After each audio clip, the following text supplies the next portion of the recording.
வணக்கம் பிள்ளைகளா, கர்த்தருக்கு ஸ்தோத்திரம். இந்த 2ஆம் நாள் VBSல் உங்களை சந்திப்பது நான் மிகவும் மகிழ்ச்சியாக இருக்கிறேன். எல்லாம் எப்படி பண்ணீங்க? முதல் நாள் VBSல என்னென்ன பண்ணீங்க? எல்லாம் வண்ணம் தீட்டினீர்களா? நடனம் ஆடினீர்களா? கதைகள் எல்லாம் கேட்டீர்களா?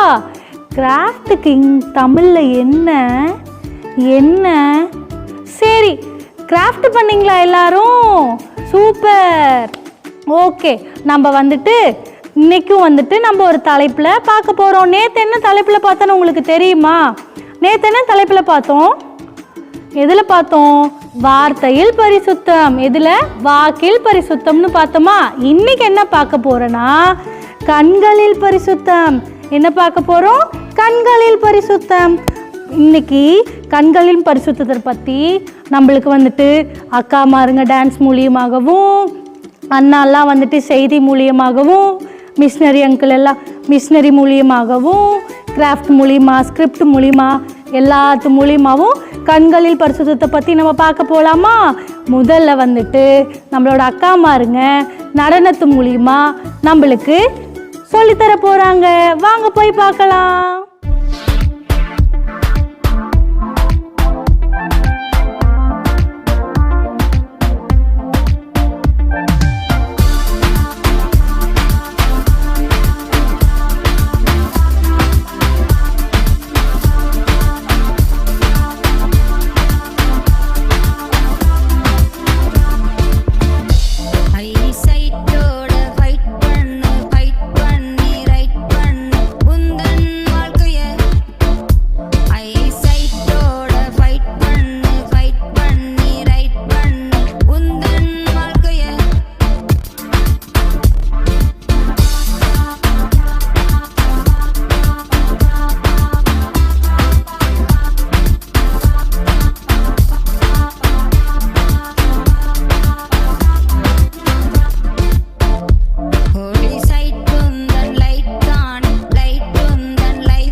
ஐசைட்டோட ஃபைட் பண்ணி ரைட் பண்ணு உந்தன் வாழ்க்கைய. ஹோலி சைட்டுந்தன் லைட் தானே லைஃபை பிடிச்சிக்கோ. என்ன குட்டீஸ், பாட்டு கேட்டிங்களா? நம்ம அக்காமாருங்க எவ்வளோ அழகாக கண்ணில் பரிசுத்தமாக இருக்கணும்னு பற்றி சொன்னாங்களா? ஓகே, இப்போ நம்ம ஒரு ஸ்டோரி கேட்க போகலாமா? நம்ம ஸ்டோரி கேட்டு ஸ்டோரியில் எப்படி பரிசுத்தமாக இருந்தாங்களோ அதே மாதிரி நாம்ளும் கண்ணில் பரிசுத்தமாக இருக்கணும்னு சொல்லிட்டு பார்க்க போகலாமா? வாங்க போகலாம். பிரைஸ் தி லார்ட் குட்டீஸ், எப்படி இருக்கிறீங்க எல்லோரும்? நேற்று விபிஎஸ் ரொம்ப நல்லா இருந்துச்சா? Very good. எல்லோரும் நல்லா என்ஜாய் பண்ணியிருக்கிறீங்க.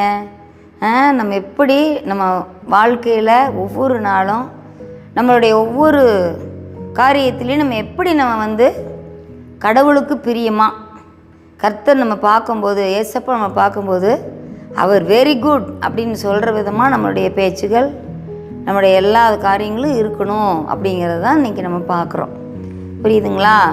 இப்போ நம்ம வார்த்தையில் பரிசுத்தம் அப்படிங்கிறத நேற்று நம்ம தலைப்பில் பார்த்தோம்ல. இன்றைக்கி நம்ம கண்கள் எப்படி, நம்ம பார்வை, நம்ம கண்களில் எப்படி நம்ம சுத்தமாக பரிசுத்தமாக பார்க்கலாம் அப்படிங்கிறது தான் இன்றைக்கி நம்ம பார்க்க போகிறோம். அதுக்கு பார்த்திங்கன்னா நம்ம பைபிளில் நமக்கு நிறையா உதாரணங்கள் இருக்குது. நிறையா பேர் கொடுத்துருக்குறாங்க. அப்படியெல்லாம் கண்களில் பாவம் செய்யாத அநேகர் இருக்கிறாங்க. வேதத்தில் ஒரு தாத்தா, யோபுன்னு ஒரு தாத்தா இருக்கிறாரு. அவரு கூட கண்களோட உடன்படிக்கை பண்ணியிருக்கிறாராம். இந்த கண்ணுனால நான் எந்த தீமையும் பார்க்க மாட்டேன், இந்த கண்ணுனால யாரையுமே நான் ஆண்டவருக்கு அதிகமாக நான் யாரையும் எண்ண மாட்டேன் அப்படின்னு சொல்லிட்டு அவர் அந்த இடத்துல ஒரு கண்ணோட ஒரு உடன்படிக்கையே பண்ணியிருக்கிறாராம். அப்படி பரிசுத்தமாக அவர் வாழ்ந்தார். அது மாதிரி இன்னொரு நியாயாதிபதிகள் இஸ்ரவேலை 20 வருஷம் நியாயம் விசாரித்தார். இஸ்ரவேலை எத்தனை வருஷம்? 20 ஆண்டுகள் நியாயம் விசாரித்த ஜட்ஜு. அவர் பேர் தான் சிம்சோன், சாம்சன் அப்படின்னு சொல்லுவோம். அந்த சிம்சோன் எப்படி தெரியுமா? அவங்க அப்பா அம்மாவுக்கு ரொம்ப நாள் கழித்து பிறந்த குழந்தையே இல்லை. அவங்க அப்பா பேர் மனோவா, அவங்க அம்மா பேர் என்னன்னு இதில் சொல்லப்படலை. அப்போ அந்த மனோவா அவங்க மனைவி 2 பேருமே சரி கடவுள் நம்மளுக்கு ஒரு குழந்தைய தருவாருன்னு நல்லா அப்படியே கடவுள் மேலே பாரத்தை போட்டுட்டு அமைதியாக இருந்தாங்க. அப்போ ஒரு நாள் அவங்களுக்கு ஒரு தரிசனம் கொடுத்து, மனோவாவின் மனைவியே அப்படின்னு சொல்லிட்டு கேட்குறாங்க. அப்படியே அந்த அம்மா சுற்றியும் பார்க்குறாங்க. என்னமோ சத்தம் கேட்குதே அப்படின்னு.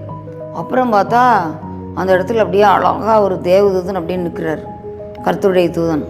அப்படியே நின்றுட்டு உனக்கு ஒரு மகன் பிறப்பார் அப்படின்லாம் சொல்லி அந்த இடத்துல சொல்லி அவன் எப்படி வளர்க்கணும், அவன் உன் வயிற்றில் இருக்கும்போதே நீ அவனை பரிசுத்தமாக வளர்த்தணும், அவன் வேறு எந்த விதமான காரியங்களும் அவன் பெருசானவர், நீயும் அவன் வயிற்றில் இருக்கும்போது எதுவுமே வேண்டாத காரியங்கள், எந்த விதமான போதைப் பொருள்கள், அந்த மாதிரி எதுவும் திராட்சரசம், மது எதுவுமே குடிக்காமல் நல்லா வளர்த்தணும் அப்படின்னு சொல்கிறாங்க. அதே மாதிரி அந்த குழந்தையும் வளர்ந்த போதும் அதே மாதிரியே நல்லா வளர்த்தணும். அவன் தலையில் இருக்கிற முடியை நீ வெட்டவே கூடாது. அப்புறம் என்னது, அவன் இறந்த உடல்களை தொடவே கூடாது அப்படின்னுலாம் சில சட்டத்திட்டங்களையெல்லாம் கொடுத்துருக்குறாங்க. அந்த இதுக்கு பேர் என்னென்னா நசரேய விரதம் அப்படின்னு சொல்கிறாங்க. அது என்ன விரதம்? நசரேய விரதம்.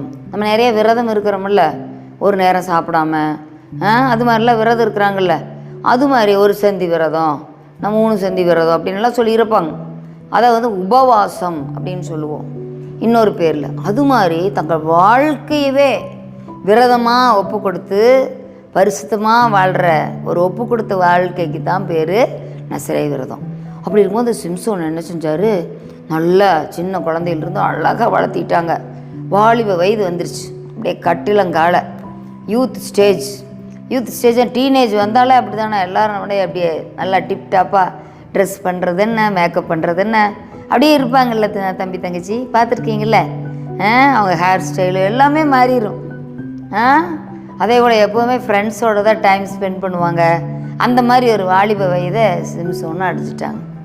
அப்போது என்ன செய்கிறாங்க, ஒரு இடத்துல அவன் பெலிஸ்தர் பட்டணத்துக்கு அப்படியே அவன் போயிட்டு வரும்போது என்ன செஞ்சுருக்குறாங்க, அந்த இடத்துல திம்னாத் அப்படிங்கிற ஒரு ஊர்.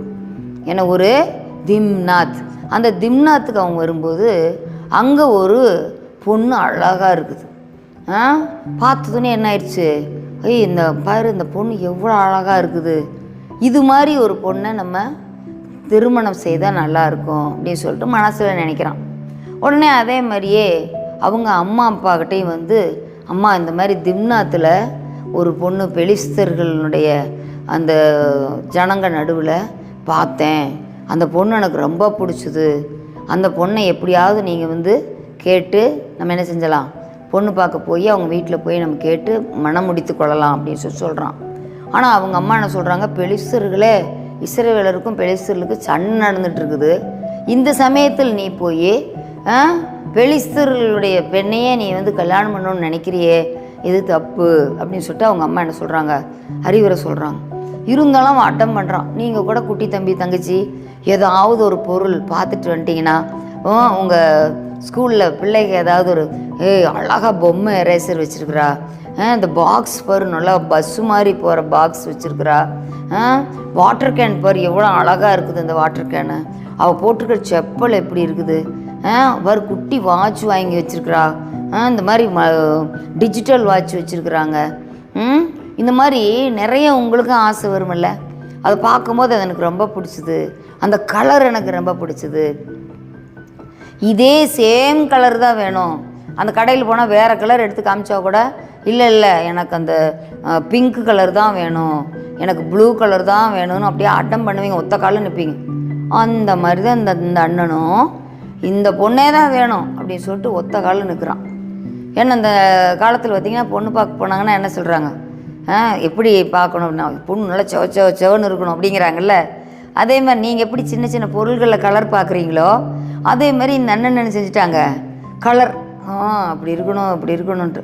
அப்போ அதே மாதிரி அவங்க வீட்டுக்கு போகிறாங்க, கேட்குறாங்க. அதே மாதிரி திருமணமும் என்ன ஆயிடுச்சு, செய்து கொள்கிறாங்க.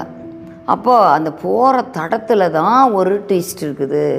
அப்போ என்ன செய்கிறான், அவங்க எதையுமே என்ன செய்யக்கூடாது, அவன் இறந்து போன உடல்கள்லாம் தொடக்கூடாதுங்கிறாங்கள. அந்த பொண்ணை பார்க்க போகிற சமயத்துலேயே என்ன ஆயிடுச்சு, இடையில ஒரு அப்படியே இளஞ்சிங்கம் வருது. என்ன சிங்கம், பாலசிங்கம். அதுக்கு பேர் என்னது, பாலசிங்கம். கெளுட்டு சிங்கம் கிடையாது. எப்படி சிங்கம் அப்படியே வருது. ஒரு எதுக்காப்புல ஒரு நாய் உழைச்சிட்டு வந்தாலே நீ என்ன பண்ணுவ, குடு குடு குடு குடு குடுன்னு ஓடிடுவீங்கள்ல, பயம் வந்துடும்ல. ஆமாம். ஆனால் இந்த சிம்சோன் சின்ன குழந்தைய அவன் வயிற்றில் இருக்கும்போதே பரிசுத்த ஆவியானவர் அவன் மேலே இருந்தார். பரிசுத்த ஆவியானவர் வந்துச்சுன்னா நம்மளால் செய்ய முடியாத காரியம் எதுவுமே இல்லை. அப்படியே யானை பலம் கிடச்சிரும் பரிசுத்த ஆவியானவர் நம்ம கூட இருந்தாருன்னா, அவ்வளோ வல்லமை. அப்போ அந்த மாதிரி பரிசுத்த ஆவியானவர் அப்படியே அவன் மேலே இறங்கி அவன் கையில் கத்தியோ துப்பாக்கியோ ஒரு அருவாளோ எதுவுமே இல்லை. அந்த சிங்கத்தோட போராடி அப்படியே அதனோட வாயை கிழித்து அப்படியே அதை கொன்று போட்டு வந்துட்டான். அப்புறம் அவங்க திரும்பி போகிற வழியில் அப்போ ஒரு 3-4 நாள் கழித்து போகிறாங்க வைங்க. அப்போ போகிற வழியில் என்ன நடக்குது தெரியுமா, அவங்க அம்மா அப்பாலாம் அங்கே முன்னால் போயிட்டாங்க. இவன் அப்பா என்ன செய்கிறான், நம்ம அன்னைக்கு இந்த திராட்சை தோட்டத்துக்கு பக்கத்தில் நம்ம அந்த சிங்கத்தை கொன்று போட்டு வந்தோம்ல, அது இன்னும் கிடக்குதா இல்லையா, அது என்ன ஆச்சு அப்படின்னு போய் நம்ம போய் பார்த்துட்டு வரலாம் அப்படின்னு சொல்லிட்டு நேராக போன மனுஷன் அவங்க அம்மா அப்பா எல்லாம் ஒழுங்காக நேராக தடத்தில் போயிட்டாங்க. இவன் மட்டும் என்ன பண்ணுறான், அப்படியே அவன் மனசு எப்படி சொல்லுதோ அந்த மாதிரி கேட்டுக்கிட்டு இவனுடைய கண் போன போக்கில் போகிறான்.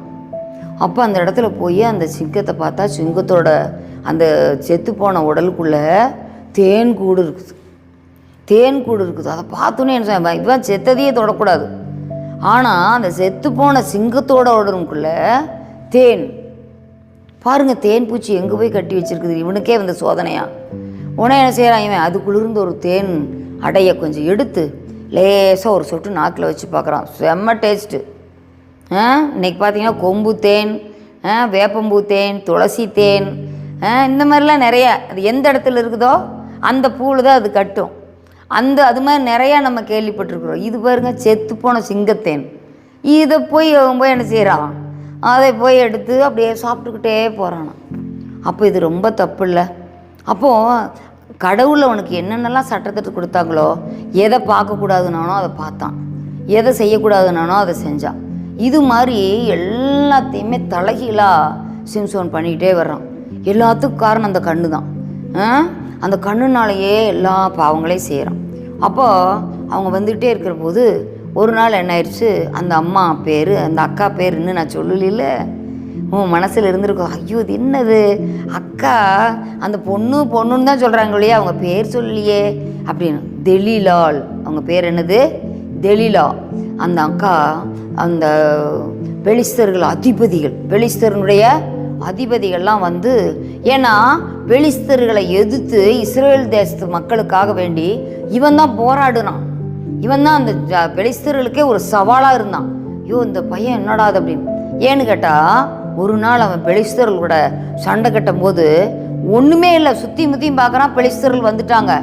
இவங்க என்ன செய்வாங்கன்னா, இஸ்ரேலினுடைய தோட்டத்துக்குள்ளே வயல்வெளிக்கெல்லாம் நுழைஞ்சு அந்த கோதுமை வயல்களெல்லாம் அறுத்துட்டு போயிடுவாங்க. அப்புறம் என்ன செய்வாங்க, அந்த கோதுமை வயலில் நல்லா முத்தி இருக்கிறதுல தீ வச்சு விட்ருவாங்க. இந்த மாதிரிலாம் நிறைய பண்ணாங்க. அப்போ இதையெல்லாம் பார்த்துட்டு தான் என்ன செஞ்சிட்டாங்க, அந்த இடத்துல உடனே பெலிஸ்தர்கள் வந்த உடனே என்ன செஞ்சுட்டாங்க, ஒரு கழுதையினுடைய பச்சையான தாடை எலும்பு இருந்தது, தாடை எலும்பு, ஜா போன், அதுக்கு பேர் என்னது, ஜா போன். கழுதையோட தாடை எலும்பு நல்லா இவ்வளோ நேரம் இருக்கும், அதை எடுத்துக்கிட்டான், பச்சையான எலும்பு, அதுலேயே வச்சு விட்டு அப்படியே எல்லாம் 1000 பேரை கொண்டுட்டான்.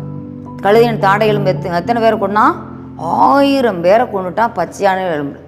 அப்போ உடனே என்ன ஆயிடுச்சு, உடனே அந்த இடத்துல அந்த அந்த மக்கள், அந்த பெலிஸ்தர்கள் என்ன செய்கிறாங்க, ஓ இவனை அப்படியே சும்மா விடக்கூடாது, இவனை எப்படியாவது பிடிக்கணும், இவன் இந்த ஸ்ட்ரென்த் எங்கேருந்து கிடைக்குதுன்னு பார்க்கணும் நம்ம அப்படின்னு சொல்லிட்டு, உடனே அந்த இதுக்கு நம்ம நல்ல வழி நம்ம கேட்டால் சொல்ல மாட்டான். அந்த புதுசாக நம்ம சொந்தக்கார பொண்ணை தானே கல்யாணம் பண்ணியிருக்கிறான், அதனால் தெளிலா வீட்டுக்கு போய் அவன் இல்லாத நேரத்துக்கு போய் அவகிட்ட போய் சொல்லி வைக்கலாம், அவன் எப்படியாவது அவனை துருவி கேட்டு நம்மளுக்கு அந்த ரகசியத்தை சொல்லிடுவா அப்படின்னு சொல்லிட்டு என்ன செய்கிறாங்க, போய் தெளிலாட்ட சொல்கிறாங்க, உனக்கு நாங்கள் காசு தர்றோம், உனக்கு நாங்கள் என்ன தர்றோம், காசு தர்றோம், நீ என்ன செய்ய, எங்களுக்கு அந்த ரகசியத்தை நீ எப்படியாவது என்ன செய்யணும், சொல்லணும் அப்படின்னு சொல்லிட்டு அந்த இடத்துல அவளை போய் அலட்டிக்கிறாங்க. உடனே அவளும் ஒவ்வொரு நாளும் சொல்லிக்கிட்டே இருக்கிறாங்க. அப்போது அவங்கெல்லாம் என்ன செய்கிறாங்க, அதிபதிகள் நாங்கள் உனக்கு என்ன தர்றோம், வெள்ளி காசு தர்றோம், அப்படியே பை வெளியே அப்படி காட்டுறாங்க, குலுக்கி காட்டுறாங்க காசை. இந்த காசு வேணும்னா 1000 வெள்ளி காசு வச்சுருக்குறாங்க. உடனே அந்த இடத்துல இப்படி குலுக்கி காட்டுறாங்க, உனக்கு வேணும்னா உன் புருஷங்கிட்ட உன் ஹஸ்பண்ட்கிட்ட நீ அதை கேட்டு சொல்லு அப்படின்னு. உடனே அதே போல் கேட்குறேன், உங்களுக்கு ஸ்ட்ரென்த்து எங்கேருந்துங்க கிடச்சிது, எப்படி இவ்வளவு இதாக கழுதையின் தாடையன் கொண்டு 1000 பேரை கொண்டுருக்குறீங்க, அதே போல் என்ன செய்கிறாங்க, அவனை எப்படியாவது கட்டி வை வீட்டில் அப்படின்னு சொல்லிட்டு சொல்கிறாங்க. அப்புறம் எல்லாம் போட்டு ஒரு தடவை அப்படியே அந்த அவனி நார் இருக்குதுல்ல, நார் வச்சு கட்டி வச்சுட்டாங்க. உடனே சிம்சோனே பெலிஸ்தர் வந்து விட்டார்கள் அப்படின்னு சொன்னோடனே அப்படியே நாரெல்லாம் டக்குன்னு அப்படியே அத்துட்டு அவன் எஸ்கேப் ஆயிடுறான். அப்புறம் ஒரு நாள் இவன் என்னை இப்படியே ஏமாற்றிட்டே இருக்கிறீங்கள அப்படின்னு சொல்லிட்டு சொல்லும்போது அடுத்த நாள் என்ன செய்கிறான், அப்படியே அழகாக அவன் தூங்கிட்டு இருக்கிறான். அப்போது இன்னொரு நாள் என்ன சொல்லியிருக்கிறான், நல்லா புதுசாக வடங்கயிறு, யூஸ் பண்ணாத கயிறு, இந்த லாரியிலெல்லாம் வச்சு கட்டுவாங்க பார்த்துருக்கீங்களா, நல்லா வடங்கயிறு, அந்த கயிறு வச்சு என்னை கட்டுனா என்னால் தப்பிக்க முடியாது, அப்படி செய்ய அப்படின்னு சொல்லிட்டு. உடனே அதே போல் இப்படி செஞ்சால் நான் வந்து அவங்க கையில் மாட்டிடுவேன் அப்படின்னு. உடனே அதே மாதிரியே கயிறு வச்சு நல்லா உடம்பு எல்லாம் நல்லா கட்டி வச்சிடுறாங்க. சிம்சோனே பெலிஸ்தர் வந்து விட்டார்கள் அப்படின்னு சொல்கிறோம். உடனே அதே மாதிரி என்ன செய்கிறாங்க, அவங்க வந்து அவனை பிடிக்கிறதுக்கு முன்னால் அப்படியே நெருப்பு பட்டால் நூல் அப்படியே அந்து போகும் பாருங்க, அந்த மாதிரி அந்த கயிறு அப்படியே பொடியாக போயிடுச்சு. அப்படியே ஆகுதுணும். ஒரு நாள் என்ன ஆயிடுச்சு, அப்படியே போகிறான் அந்த பெலிஸ்தனுடைய அந்த நுழைவாயில் கேட் இருக்குமில்ல, நம்ம இந்தியா கேட் இருக்குது பார்த்திங்களா, அந்த மாதிரி அவங்களிலும் வாசல் நிலை கதவுகள், ஊர் வாசல் எல்லை கதவு இருக்கும், அதை தூக்கி தலைமையில் வச்சுக்கிட்டு போகிறான். அது எவ்வளோ வளர்த்தியாக இருக்கும், அதை எடுத்து தலையில் வச்சுட்டு போகிறான். அது மாதிரி அவனுக்கு பயங்கர பலன். உடனே அவள் பார்த்தா 7வது நாள், எந்தனாவது நாள், 7வது நாள் என்ன பண்ணிட்டா அந்த அக்கா, இன்றைக்கி நீ சொல்லினா நான் உங்கள்கிட்ட பேசவே மாட்டேன், நீ என்ன சொன்னாலும் நான் வந்து சிரிக்க மாட்டேன் அப்படின்னு சொல்லிட்டு அந்த அடம் பண்ணுறாங்க. இவனுக்கு என்ன பண்ணுறதுன்னு தெரில, நம்ம விரும்பி கல்யாணம் பண்ண பொண்ணு இப்படி கேட்குதே, அழுதுகிட்டே இருக்குதே அப்படின்னு சொல்லிட்டு சரி நான் சொல்கிறேன் அப்படின்னு சொல்லிட்டு உண்மையை சொல்லிட்டான். அவன் தலை நல்லா முடி பெரிய முடியாக இருக்குமா. அதில் 7 ஜடை இருந்துதான். எத்தனை ஜடை இருந்தது? 7 ஜடை. என்ன செஞ்சான், இந்த முடியவெல்லாம் எனக்கு மொட்டை அடிச்சிட்டாங்கன்னா என்னுடைய பலன் போயிடும். ஏன்னு கேட்டால் நசரேய விரதம். சின்னதுலேருந்தே அவனுக்கு ஒரு தடவை கூட மொட்டையே அடிக்கலை. ஏன்னா கடவுள் வந்து மொட்டை அடிக்கக்கூடாது, அவனுக்கு அந்த முடியை வளர்த்தணும். நசரேய விரதம் அது. இன்றைக்கி பார்க்குறோம் நிறைய பேர் பார்த்திங்கன்னா பெரிய தாடி மீசையெல்லாம் வச்சுட்டு இருப்பாங்க, பார்த்துருக்கீங்களா? அந்த மாதிரி இவனுக்கும் அப்படியே சொல்லிட்டாங்க. அப்போனா இந்த 7 ஜடைகள் என்ன செய்கிறாங்க, அவன் தூங்கும்போது பெலிஸ்தர்கள் வந்து என்ன செய்கிறாங்க, அப்படியே தலைவெல்லாம் மொட்டை அடிச்சிடுறாங்க. மொட்டை அடிக்கிறதுக்கு நமக்கு தெரியாதான்னு உனக்கு ஒரு யோசனை வரும். அவன் என்ன செஞ்சுருக்கிறான், அப்படியே ஒரு மயக்கத்தில் தூங்குறான். அப்படியே என்ன ஆயிடுச்சு, உடனே அதெல்லாம் வெட்டிட்டாங்க. உடனே பெலிஸ்தர் வந்து விட்டார்கள் சொல்கிறான். அவனால் எந்திரிக்க முடியல. ஓ, என்னுடைய பலன் போய்விட்டது அப்படின்னு சொல்லிட்டு அப்படியே கதறான். நீ இதுக்கு தான் இவ்வளவு தூரம் நீ கேட்டையா சொல்லி பெலிஸ்தர் வந்து கையுங்கால அப்படி பிடிச்சிட்டாங்க. அப்படியே அசைச்சு பார்க்குறான், அவனால் முடியல. உடனே என்ன ஆயிடுச்சு, அப்புறம் அவங்க கொண்டு போய் ஃபஸ்ட்டு செஞ்ச வேலை என்ன தெரியுமா, கண்ணு 2ஐயும் பிடுங்கிட்டாங்க. கண்ணு 2ஐயும் நோண்டி எடுத்துட்டாங்க. எடுத்துட்டு ஜெயிலில் போட்டு அவனை என்ன செய்கிறாங்க, அங்கெல்லாம் பார்த்திங்கன்னா செக்கு நடுவில் இருக்கும், மாவு அரைக்கிற செக்கு, எண்ணெய் ஆட்டுற செக்கு இருக்கும்.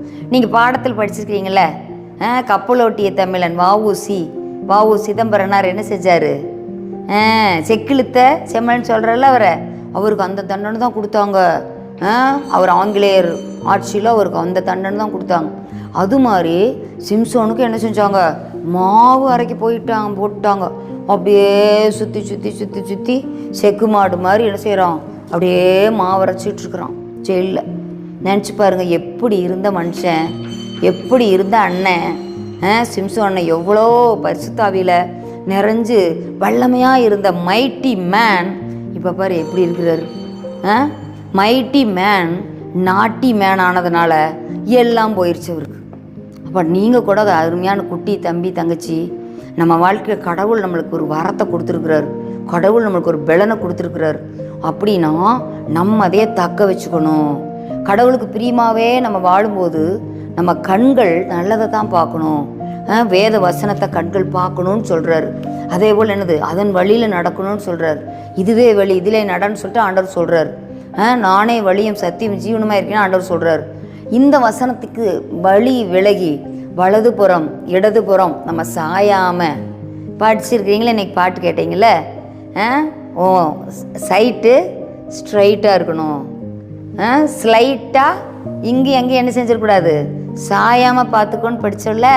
அது மாதிரி நம்ம சைட்டு கண்களின் ஒளி நம்ம ஒரே நேராக இருக்கும்போது மாத்திரமே, நம்ம பார்க்குறது கடவுளுக்கு பிரியமாக இருக்கும்போது மாத்திரமே நம்ம நல்லா இருப்போம்.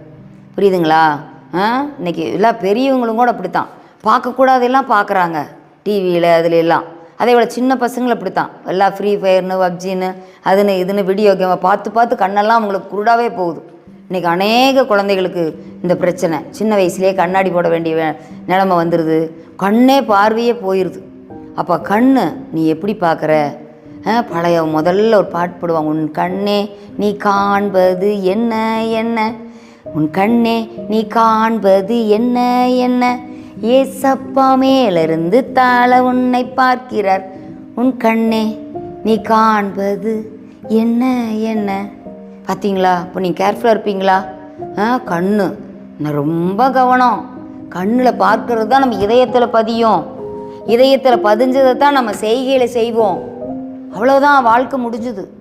அதனால் குட்டி தம்பி தங்கச்சி, இன்றைக்கே ஒரு தீர்மானம் எடுங்க, நான் இனிமேல் தேவையற்ற காட்சிகளை பார்க்க மாட்டேன், அசிங்கமான காரியங்களை பார்க்க மாட்டேன், அழகில் மயங்க மாட்டேன், எதுனாலும் அடம் பண்ணி கேட்க மாட்டேன் அப்படின்னு சொல்லிட்டு இன்றைக்கி ஒரு முடிவெடுங்க. முடிவெடுப்பீங்களா?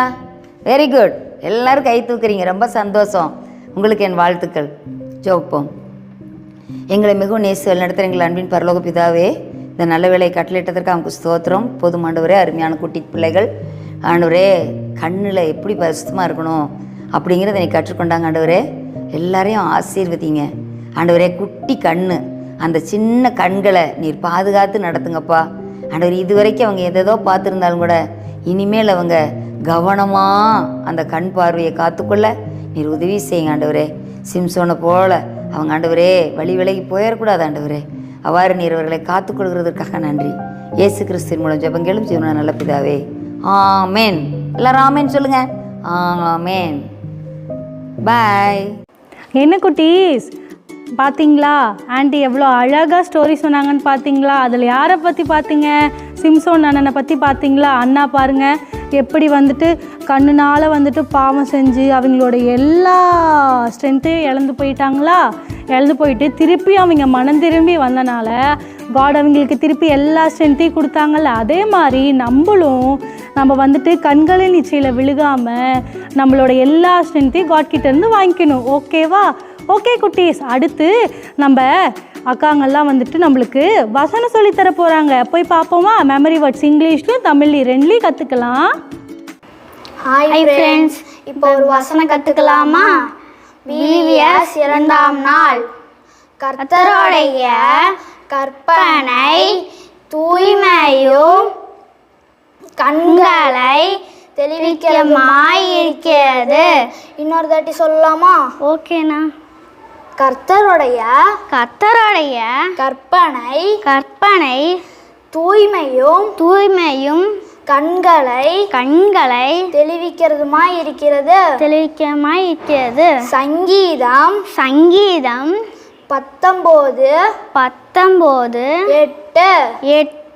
Bye friends. Hello children, praise the Lord. Let's learn the same words in English. The commandment of the Lord is pure, enlightening the eyes. Psalm 19:8.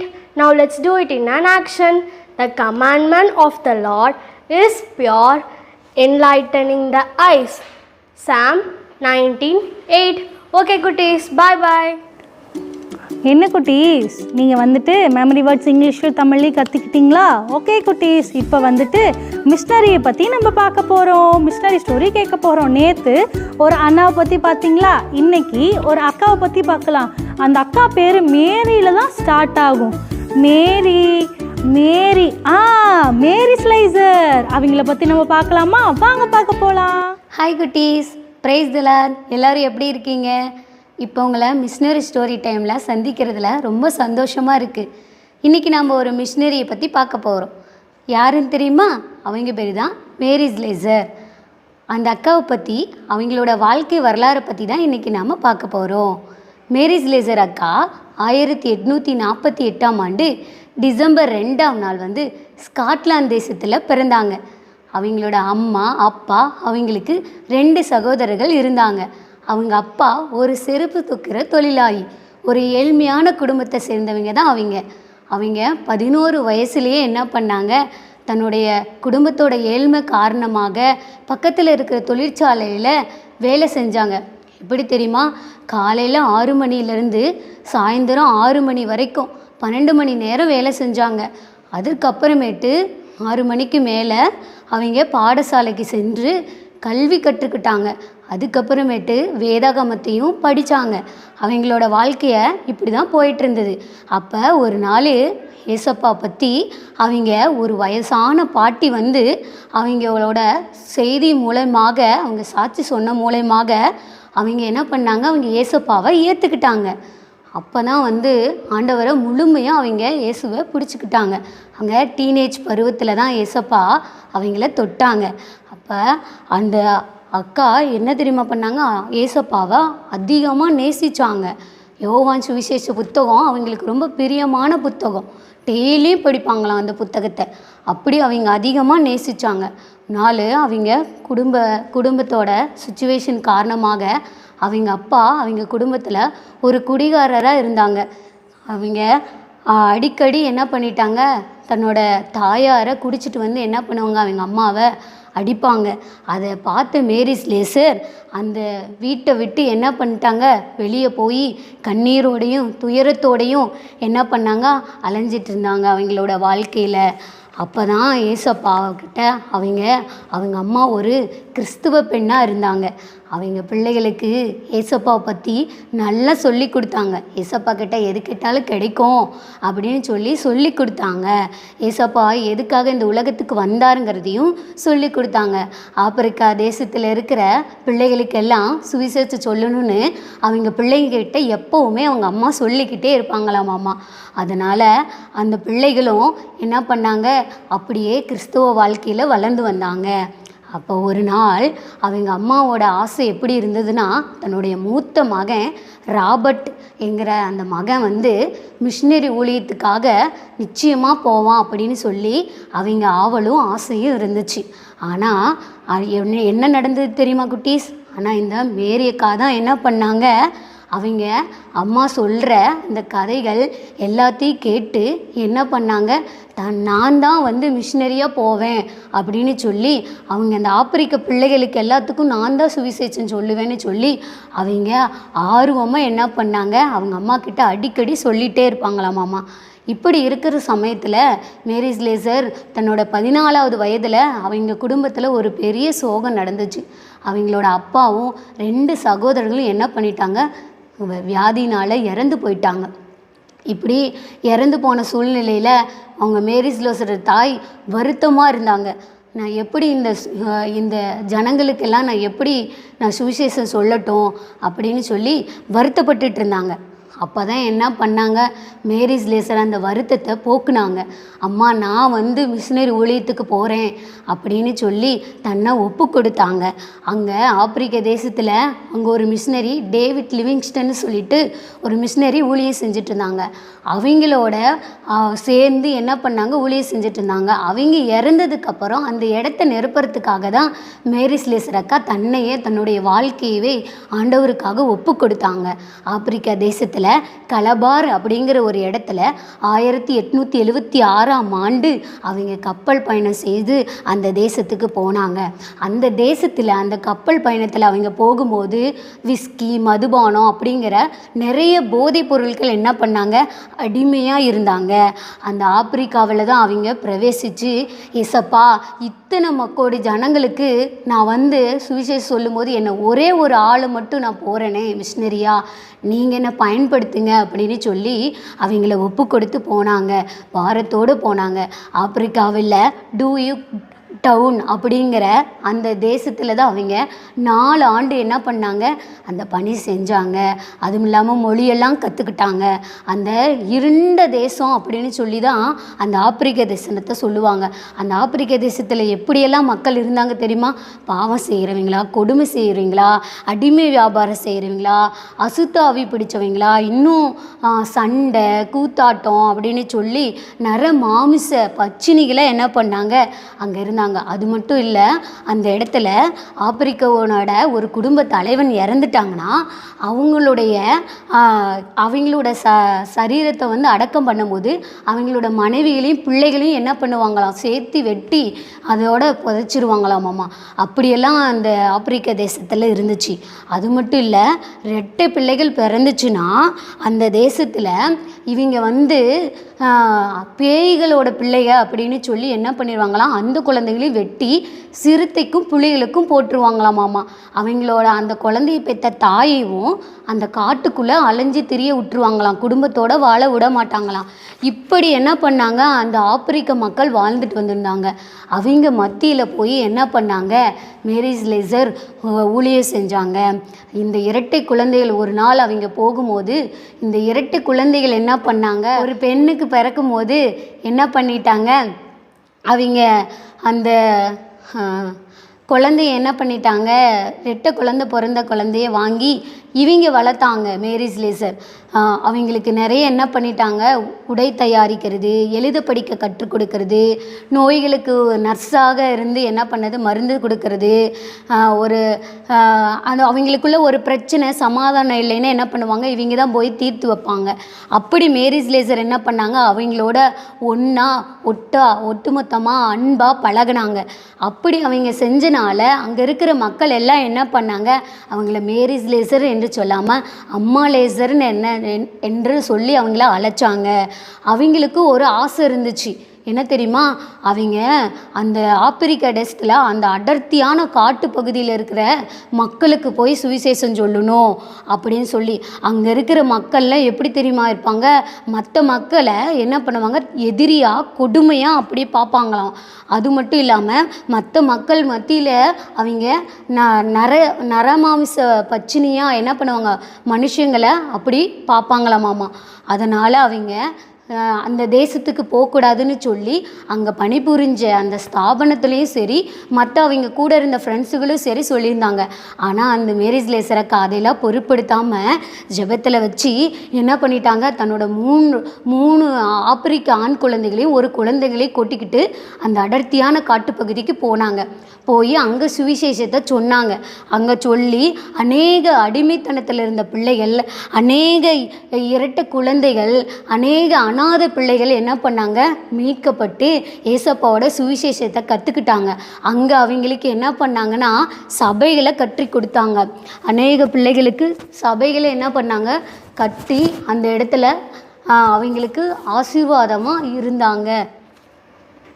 இப்படி தான் மேரிஸ் லேசர் அக்கா ஊழியம் செஞ்சாங்க. ஆப்பிரிக்காவில் இருந்தாங்க. அப்போ மேரிஸ் லேசர் அக்காவுக்கு அந்த தேசத்தில் மலேரியா காய்ச்சல் அப்படின்னு சொல்லி ஒரு காய்ச்சல் பரவுச்சு. உடல்நல குறைவு அவங்களுக்கு வந்துச்சு. ஆனாலும் அவங்க அந்த தேசத்தை விட்டு போகாமல் என்ன பண்ணாங்க, உடல்நல குறைவு அந்த காய்ச்சல்னால அவதிப்பட்டுக்கிட்டு இருந்தாங்க. ஆனாலும் அந்த தேசத்துலேருந்து போகாமல் அவங்களுக்கு அங்கேயே இருந்து அவங்க சுகம் பெற்றுக்கிட்டாங்க. அந்த அந்த அந்த வயதுலேயும் முதிர் வயதுலேயும் என்ன பண்ணாங்க, அவங்க ஊழியத்தை செஞ்சாங்க. அந்த நைஜீரியா கிராமத்தில் போய் என்ன பண்ணாங்க, ஊழியம் செஞ்சாங்க. அங்கே இருக்கிற மக்களையும் என்ன பண்ணாங்க, தன்னுடைய இயேசுவின் சுவிசேஷத்தை சொல்லி ஆண்டவருக்காக அவங்கள ஒப்பு கொடுத்தாங்க. சைக்கிளில் பிரயாணம் பண்ணி போவாங்க குட்டீஸ். இப்படி தான் அவங்களுடைய வாழ்க்கை இருந்துச்சு. இப்படி அவங்க வாழ்ந்துட்டு இருக்கிறத பார்த்து பிரிட்டிஷ் அரசாங்கமே என்ன பண்ணுச்சு, அவங்க ஒரு பெண் நியாயாதிபதியாக என்ன பண்ணாங்க, அந்த இடத்துல அவங்கள நியமனம் பண்ணி அந்த தேசத்தில் ஒரு அங்கீகாரத்தை அவங்களுக்கு கொடுத்தாங்க. இதனால் அவங்க பதவியை கிறிஸ்துவுக்குன்னு சொல்லி என்ன பண்ணாங்க, அவங்க பயன்படுத்தினாங்க தங்களுடைய வாழ்க்கையில். இன்னும் அவங்களோட சேவைகளை பாராட்டி என்ன பண்ணாங்க, வெள்ளிச்சிலுவை அப்படின்னு சொல்கிற விருதை அவங்களுக்கு கொடுத்தாங்க. இப்படி தான் அவங்க வாழ்க்கையை சந்தோஷமாக ஆண்டவருக்காக வாழ்ந்தாங்க குட்டீஸ். நாமளும் என்ன பண்ணணும், அவங்க கடைசியாக என்ன பண்ணாங்க, இறுதியாக என்ன பண்ணாங்க தெரியுமா, அவங்க அந்த 1915ஆம் ஆண்டு ஜனவரி திங்கள் 13ஆம் நாள் தான் என்ன பண்ணாங்க, அவங்க 2வது தரம் மலேரியா காய்ச்சலில் பாதிக்கப்பட்டு அவங்க சிகிச்சை பலனின்றி என்ன பண்ணிட்டாங்க, இறந்து போயிட்டாங்க. இப்படி அவங்களோட வாழ்க்கையில் ஊழியத்தை செஞ்சாங்க. நம்மளும் என்ன பண்ணணும், ஏசப்பாவுக்காக நம்மளும் ஏசப்பாவை ஏற்றுக்கிட்டு அவங்கள மாதிரி என்ன பண்ணணும், ஊழியம் செய்யணும். நான் ஏசப்பா கிட்ட நம்மளை முழுவதுமாக எப்படி அவங்க ஒப்பு கொடுத்தாங்களோ நாம்ளும் பரிசுத்தமாக அவர் கருத்தில் நம்மளை ஒப்பு கொடுக்கணும். ஒப்பு கொடுப்பீங்களா குட்டீஸ்? நம்ம ஜெபிக்கலாமா? கண்களை மூடலாம். எங்களை மிகவும் அதிகமாய் நேசிக்கிற நல்ல ஆண்டவரே, உம்மை நன்றியோடு ஸ்தோத்திரிக்கிறோம் அப்பா. ஆண்டவரே, இந்த நல்ல வேலைக்காக உமக்கு நன்றி செலுத்துகிறோம் ஆண்டவரே. அப்பா, இந்த ஆண்டவரே தகப்பனை பிள்ளைகள் இந்த மேரிஸ் லேசர் ஸ்டோரியில் ஆண்டவரே தகப்பனைப்பா அநேக காரியங்களை ஆண்டவரே கற்றுக் கொடுத்துருப்பாங்க. ஆண்டவரை எப்படியாக உண்மை அவங்க ஏற்றுக்கொண்டு ஆண்டவரை அவங்க வாழ்க்கையில் ஆண்டவரை தகப்பனை ரட்சிப்பை பெற்றுக்கொண்டாங்களோ ஆண்டவரை, அதுபோல் இங்கே இருக்கிற ஒவ்வொரு பிள்ளைகளும் ஆண்டவரை உண்மை ஏற்றுக்கொண்டு ரட்சிப்பை பெற்றுக்கொண்டு அவங்க வாழ்க்கையில் ஆண்டவர் ஆசீர்வாதமாக வாழ நீங்கள் உதவி செய்யும்படியாக நாங்கள் செபிக்கிற ராஜா. உங்கள் பாதத்தில் அர்ப்பணிக்கிறோம். இயேசு கிறிஸ்துவின் இன்ப நாமத்தினால தாழ்மையாய் வேண்டிக் கொள்கிற எங்கள் ஜீவனுள்ள நல்ல பிதாவே, ஆமேன் ஆமேன். என்ன குட்டீஸ், அந்த அக்காவை பற்றி பார்த்தீங்களா? ஓகே, இப்போ நம்ம ஸ்கிட்டு பார்க்க போகலாம். ஸ்கிட்டில் எப்படியெல்லாம் பண்ணியிருக்காங்க அப்படின்னு சொல்லிட்டு நம்ம போயிட்டு பார்க்கலாமா? நீங்களாம் ரெடியாக இருக்கீங்களா? வாங்க போகலாம். அப்பா வீட்டில் எல்லாம் அங்கங்கே உட்காந்துருக்காங்க. எங்கேயுமே இடமே இல்லை. கடைசியில் தெருவுக்கே வர வச்சுட்டாங்க என்ன. சரி, பசங்க ஏதோ அமுச்சு விட்ருக்காங்க, பார்க்கலாம். சூப்பரா இருக்குது. உட்காந்துருக்கான். யாராச்சும் வராங்களா? டீ மச்சான், என்னடா பண்ணிட்டு இருக்கற நீ? என்னடா பாக்குது உனக்கு? டீ எதுமே இல்லடா. என்னடா என்ன மச்சான் இது பண்ணிட்டு இருக்கற? வாட்ஸ்அப் தானடா பாக்குறேன். என்னடா அப்படி வாட்ஸ்அப்? நீ பிள்ளைங்க கிட்ட மெசேஜ் நீயே பாரு. எனக்குலாம் அது வேணாம் மச்சான், எனக்குலாம் அது பிடிக்காது. சரி, பின்னடா உனக்கு? ஐயோ யோ யோ யோ யோ நீ வேற ஏன்டா சல்ல பண்ணிக்கிட்டே இருக்கிற? ஏதோ இப்போதான் வீட்டில் எல்லாரும் கடைசியில் வீட்டில் எல்லாரும் இல்லை, எல்லாரும் வீட்டில் உட்காந்துருக்கான்னு சொல்லிட்டு நான் கடைசியில் தெருவுக்கே உட்காந்து பார்க்க வேண்டியதாக போகுதுடா. நீ இன்ஸ்டா பிள்ளைங்கிட்ட நோண்டிட்டு இருந்தா அப்புறம் எப்படி உன வீட்டில் உட்காந்துருப்பாங்க? நீ பயப்படுற. நீ அங்கே உட்காந்து பார்த்தா அதை பார்த்துருவாங்க. நான் தெருவில் உட்காந்து பார்த்துட்டு ஏன்டா இப்படி அட்வைஸ் பண்ணி கொல்லுற? ஐயோ, நான் வச்சுட்டு எதுவுமே பண்ண முடியலடா. ஏன்டா சொல்ல மாட்டேடி திருந்துரு, அதெல்லாம் ஏன்டா பார்த்துட்டு இருக்கிற? நீ மட்டும் ஏன்டா இப்படி கிரிஞ்சா இருக்கிற? அமைதியாக தான் இரேன்டா. ஏன்டா சொல்ல மாட்டே நீ? சரி இப்போ என்னடா பண்ணணும் அதை மட்டும் சொல்லு. நீ திருந்தணும். திருந்தி பைபிள் படி. சரி பைபிள் படி ஜெபம் பண்ணு. பைபிள் படிக்க ஜெபம் பண்ணுறேன். ம் சரி பாரு, அங்கே என்ன உனக்கு தெரியுது? அக்கா போகிறாங்கடா. அக்கா தான்டா போகிறாங்க, நீ ஏன்டா பார்க்குற? நான் தானே பேசிட்டு இருக்கிறேன். என்னடா அக்கா போகிறாங்கடா? என்னடா அக்கா போகிறாங்க பாரு. திருப்பி உனக்கு அங்கே என்னடா பார்வை? அக்கா போகிறாங்கடா. அக்கா தான்டா போகிறாங்க, நீ ஏன்டா அக்காவை பார்க்குற? என்னையும் பாருடா. சரிடா நீ எவ்வளோ சொன்னாலும் திருந்துடா. சரி நான் உன்னையே பார்க்கறேன்டா. ம் சொல்கிறா இப்போ என்னடா பண்ணணும்? பைபிள் படிக்கணும், வசனத்தை பாரு. வசனம் படிக்கிறேன். என்ன பண்ணணும்? அப்புறம் என்ன பண்ணணும்? அதுக்கப்புறம் சண்டே கிளாஸ் வா. அதுக்கப்புறம் சரி சண்டே கிளாஸ் வரேன். அப்புறம் என்ன பண்ணட்டும்? அதுக்கப்புறம் விபிஎஸ் வா. பிபிஎஸ் அப்படின்னு என்னடா? விபிஎஸ்னா உனக்கு என்ன தெரியாதா? தெரியாது. நீ விபிஎஸ் வந்து வச்சுக்கோ, நீ டிராயிங் பண்ணலாம், வசனம் படிக்கலாம், கதை கேட்கலாம், இன்னும் நிறையா இருக்குது. அப்படியா? ஆமாம், தெரியாதா உனக்கு இதெல்லாம்? ஆமாண்டா, நானும் அங்கே போய் சர்ச்சுக்கு வந்து விபிஎஸ் நானும் ஃபஸ்ட்டு போன மாதிரி தான் இந்த ஃப்ரீ ஃபயர் பப்ஜிலாம் விளையாண்டுட்டு விபிஎஸ் போனோன்னு தான் நானும் தெரிஞ்சேன். சரிடா இப்போ நான் என்ன பண்ணணும்? இந்த மொபைலு இந்த அப்படி வச்சுக்கோ, நீயே மொபைல் வச்சுக்கோ. இனிமேல் நான் பைபிள் படிக்கிறேன், வசனம் படிக்கிறேன், சண்டே கிளாஸ் போகிறேன், எல்லா நாளும் சண்டே கிளாஸ் போகிறேன், பாட்டு கற்றுக்கிறேன், வசனம் கற்றுக்கிறேன். சரியா? போதுமா? நீ பார்க்குறதா உன் மனசில் பதியும். சரியா? சரிடா. இனிமேல் திருந்துரு. சரியா? சரிடா. ம் சரி இனிமேல் நான் திரும்பி நல்ல பையனாக இருக்கிறேன். சரியா? அட்வைஸ் பண்ணதுக்கு நன்றிடா. ம் சரிடா. இந்தா உன் ஃபோனை நீயே வச்சுக்கோ. இந்த மாதிரி பரிசுத்தமாக இரு. சரியா? கண்களில் இந்த மாதிரி நல்லதுக்கு மட்டும் ஃபோனை யூஸ் பண்ணு. சரிடா சரிடா. என்ன குட்டீஸ் பார்த்தீங்களா? ஸ்கிட்டில் அந்த அண்ணா வந்துட்டு என்ன பண்ணாங்க? ஃபோன் பார்த்து தேவையில்லாமல் யூஸ் பண்ணி அவங்க வந்துட்டு என்ன பண்ணாங்க பார்த்தீங்களா? திருப்பி அந்த அண்ணா மனம் திரும்பி என்ன மனம் திரும்பினாங்க? இனிமேட்டு ஃபோனை நல்லதுக்கு யூஸ் பண்ணுறேன், அதிகமாக நான் வந்துட்டு கண்களில் இச்சையில் விழுக மாட்டேன் அப்படின்னு சொல்லிட்டு அந்த அண்ணன் சொன்னாங்கல்ல, அதே மாதிரி நீங்களும் ஃபோனை யூஸ்ஃபுல்லாக யூஸ் பண்ணுங்க. சரிங்களா? காடோட எப்பயுமே பேசிக்கிட்டே இருங்க. ஓகேவா? இப்போ நம்ம அடுத்து என்ன பார்க்க போறோம்னா, நம்ம வந்துட்டு கிராஃப்ட் பார்க்க போறோம். வாங்க போய் பார்க்கலாம். டே 2 எல்லாம் எப்படி இருக்கிறீங்க? நல்லா இருக்கீங்க. Praise the Lord aunty. எப்பவுமே என்ன செய்யணும்? வந்தா கை தூக்கி பிரேஸ் தி லார்ட். இப்போ நேற்று நம்ம செஞ்சோம்ல, டே 1ல செஞ்ச பேப்பர், அதே பேப்பரையே வச்சுக்கிறோம். புரியுதா? ஏன்னா பேப்பர் வேஸ்ட் பண்ணக்கூடாதுல்ல. இப்போ இதை மடித்து நம்ம செஞ்ச இதை எடுத்துக்கிட்டோம். அடுத்து இன்னைக்கு என்ன தலைப்பு? பார்வையில் பரிசுத்தம். பார்வை அப்படின்னா நம்ம என்ன ஞாபகம் வரும்? கண்ணு தான். அப்போ அந்த ஐஸை நம்ம வந்து என்ன செய்கிறோம்? வரைகிறோம். இதே மாதிரி தான். இந்த இடத்துல அரை கண்ணு தான் போடணும், 2 கண்ணையும் போடக்கூடாது. பார்த்தீங்களா? இது என்னது? ஐப்ரோ போட்டாச்சு. அடுத்தது இதில் என்ன செய்கிறோம்? இது மாதிரி போட்டுக்கிறோம். அடுத்தது என்னது? ஐபால் போட்டு நடுவில் பியூப்பிள் போட்டுடணும். ஓகே, இதுக்கு மேலே ஒரு சின்ன லைன் போட்டுருணும். அப்புறம் இதுக்கு மேலே என்ன செய்யணும்? ஐலேஷஸை போட்டுக்கணும். அப்புறம் இதுக்கு என்ன செய்யணும்? நம்ம அசோக சக்கரத்தில் போடுறோம்ல, அதே மாதிரி போடணும். அதுக்காக 24 ஸ்ட்ரைப்ஸ் இருக்குதான்னு நீங்கள் பார்க்கக்கூடாது. கண்ணில் நம்ம எவ்வளோ வேணாலும் நம்ம போட்டுக்கலாம். ஆனால் ஒரே நேராக இருக்கணும். இது மாதிரி போட்டுக்கிறீங்க. போட்டுட்டு நைஸ் என்ன பண்ணுறோம்? இந்த ஐப்ரோவுக்கு என்ன பண்ணிக்கலாம்? முடிய போட்டுட்டு இந்த கண் அப்படியே என்ன செஞ்சுக்கிறோம்? கட் பண்ணி எடுத்துக்கிறோம். அப்போ தேவையானதை எடுத்துக்கிட்டு மீதி நம்ம என்ன பண்ணிக்கலாம்? நம்ம திரும்ப நம்ம கிராப் பண்ணிக்கலாம். இப்போ வந்து கண்ணை என்ன செஞ்சிட்டோம்? எடுத்துட்டோம். இப்போ பாருங்கள், மேஜிக் பாருங்கள். இப்போ நம்ம மடித்து செஞ்சதுனால கண்ணு இன்னொரு பாகம் வந்துருச்சா? அப்போ நம்ம தனித்தனியாக வரைஞ்சோம்னா ஒரு கண்ணு பூனை கண்ணாட்டு போயிடும், ஒரு கண்ணு ஏழி கண்ணாட்டு போயிடும், யானை கண்ணாட்டு போயிடும். அதனால் நம்ம அப்படி போடாமல் இருக்கிறதுக்கு தான் நம்ம 2 ஒரே ஈவனாக கிடைக்கணும். இப்போ நம்மளுக்கு இப்படி ஒரு கண்ணு சின்னதாக ஒரு கண்ணு பெருசாக இருந்தால் நல்லா இருக்குமா? நல்லா இருக்காது. அதனால் இப்படி வரைஞ்சிக்கிறோம். அடுத்தது இதுக்கு மேலே நம்ம என்ன பண்ணணும்? இதே மாதிரி என்ன பண்ணணும்? ஐப்ரோ போடுறோம். ஐப்ரோ போட்டோமா? அடுத்தது இந்த கண்ணையும் அதே மாதிரி இங்கே எப்படி ஆரம்பிக்குதோ அதே மாதிரி இங்கே கொண்டு வரோம். கொண்டு வந்துட்டு அதே மாதிரி என்ன பண்ணுற இதையும் வரைஞ்சிட்டோமா. மேலே ஒரு சின்ன லைன் போட்டுருணும். இதே ஐலேசஸ் போட்டுருணும். அதே போல் என்ன செய்கிறோம், இந்த ஐப்ரோவுக்கும் போட்டுடுறோம். நடுவில் என்ன போடணும், போட்டுறோம்.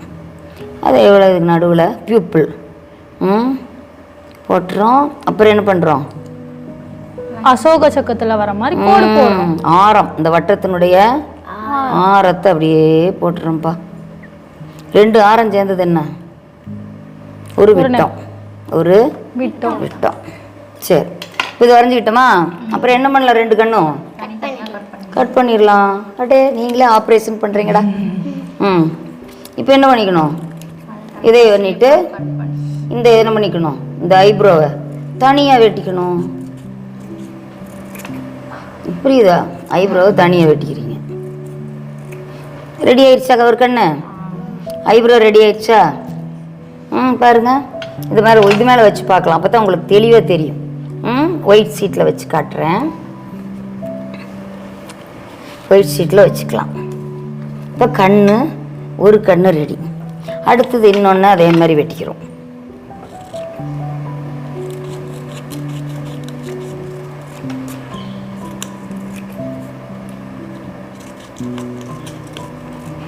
பொறுமையாக வெட்டணும், கையை காலை வெட்டிக்கூடாது. அதே மாதிரி இந்த ஐப்ரோவையும் வச்சுட்டோம். கண்ணை எப்படி இருக்குது, கண்ணை பார்த்து கண்ணு வச்சிட்டிங்களா? சரி, இப்போ பாருங்க, இப்போ அன்னைக்கு செகண்ட் டே கூடிய கிராஃப்ட்டு ஓவர். பிடிச்சதா? ரொம்ப கிளாப் பண்ணிடலாம். சரி, என்ன குட்டீஸ் பார்த்தீங்களா, ஆன்ட்டி எவ்வளோ அழகாக வந்துட்டு கண்ணு பரிசுத்தத்துக்கு வந்துட்டு ஆன்ட்டி நம்மளுக்கு கிராஃப்ட் செஞ்சு காமிச்சாங்களா? இப்போ நீங்கள் இன்றைக்கி இந்த நாள் ஃபுல்லாக டே 2 ஃபுல்லாக நடந்த எல்லா விஷயத்தையும் நீங்கள் சூப்பராக கற்றுருப்பீங்க தானே? ஓகே குட்டீஸ், நான் திருப்பியும் உங்களை நாளைக்கு வந்து சந்திக்கிறேன். அது வரைக்கும் உங்களிடமிருந்து விடைபெறுவது உங்கள் டொனால்ட் டக். பாய்.